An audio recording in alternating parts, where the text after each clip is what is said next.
পারি।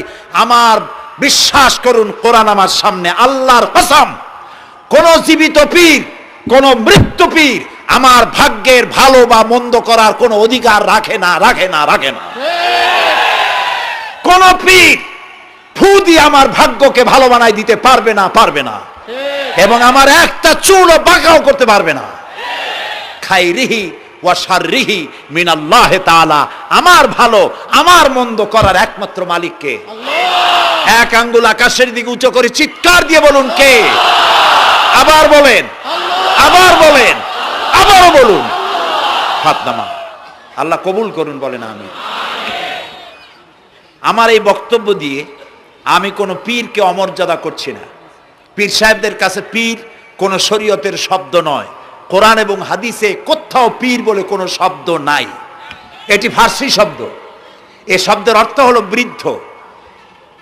তো পীর যদি বৃদ্ধ হয় ভালো কথা, তিনি যদি আলেম হন আরো ভালো কথা। কিন্তু বাপ পীর ছিল, উনিও সেই সুবাদে পীর। ইলেম নাই, তোনার নিজের কাছেই তো টর্চ নাই। আপনাকে অন্ধকারে উনিও ম্যানহোলের মধ্যে পড়বে, আপনারে নিয়ে পড়বে। আলেম হইতে হবে, পীর যদি হয় আলেম হইতে হবে, এক নম্বর কথা। দুই নম্বর কথা হলো তিনি ব্যবসায়ী হবেন না। ধর্মের নামে তিনি ব্যবসা করবেন না। তিনি মানুষকে হেদায়েতের পথ দেখাবেন। প্রয়োজনে জেলে যাবেন, প্রয়োজনে ফাঁসির মঞ্চে দাঁড়াবেন।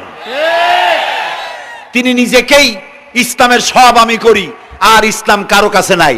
যারা ইসলাম করলো 70-80 বছর ধরে, রাজনীতির পথ দেখালো, তারা ইসলামের দল না, ওনারটাই ইসলামের দল।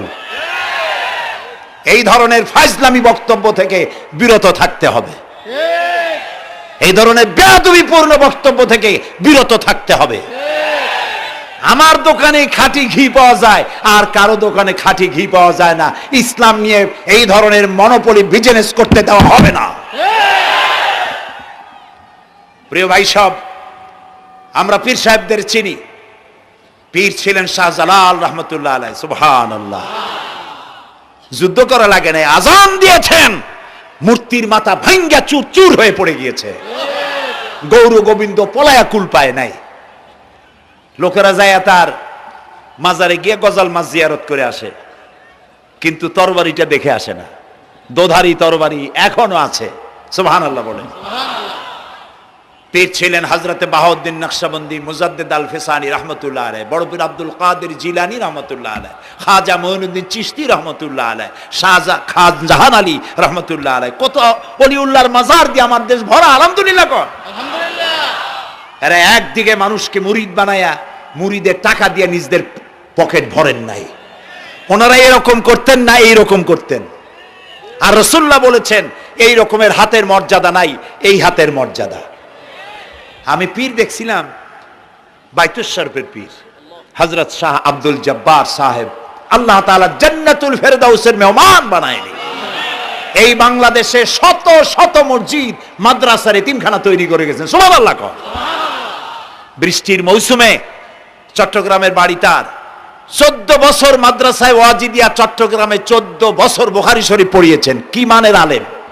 খালি পীর না, মুরিদরা যত টাকা দিত, এই টাকা দিয়ে বড় বড় মাদ্রাসা মসজিদ করেছেন। আর বৃষ্টির সময় সাথী সঙ্গী নিয়ে বস্তি এলাকায় যেতেন, পলিথিন দিয়া ছাওয়া, বাচ্চা আর তার স্বামী নিয়ে কাতরায় এক কোনায় বসে আছে, খাবার নাই, চাউল নাই, অসুস্থ, তাদের চাউল দিয়ে আসতেন, তাদের রান্না করার শাকসবজি দিয়ে আসতেন, ওষুধ দিয়ে আসতেন, হাড়ি পাতিল দিয়ে আসতেন। বন্যা হলে, তুফান হলে টাকা উজাড় করে যা মুরিদরা দিত সবগুলি উজাড় করে মানুষের খেদমত করতেন। সুবহানাল্লাহ। কাজী যারা জামায় অনেকগুলো পকেট সমানে নিতে থাকে আর ভরতে থাকে, এইভাবে করে এই ব্যবসায়ীদেরকে পরিত্যাগ করতে হবে। পীর হচ্ছে ওই সমস্ত লোক যারা নাকি ধর্মের নামে ব্যবসা করে না, বরং আল্লাহর দ্বীনকে প্রতিষ্ঠা করার জন্য কথা বলে। প্রিয় ভাই সব, আমাদের জেহেন সাফ করতে হবে, পরিষ্কার করে বুঝতে হবে আমার ভালো আমার মন্দ কে করতে পারেন।